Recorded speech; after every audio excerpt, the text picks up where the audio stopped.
How to change Yahoo password. Hi everyone, this is Kate and welcome back to another video, and on today's video we will learn how we can change Yahoo password. So without further delay, let's get started. First of all, go to mail.yahoo.com and make sure that you're logged in with your account. So once you're logged in, navigate to your profile icon at the top right corner, click on it. From this menu box, click on manage your Google account.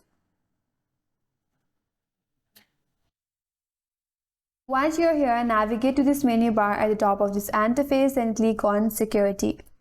On the Security, scroll down a bit and there is an option for password, and on next to that, click on Change Password. Here you have to type in your new password that you want to change to. Click on Continue. After that, you may be asked to confirm your password again. If prompted, confirm your password again and then click on Create, and with that your password will be changed. That's how you can change password on Yahoo, and that's all for today's video. Hope this video was helpful, and if you're new to our channel, consider subscribing. Thank you for watching and stay tuned for more videos.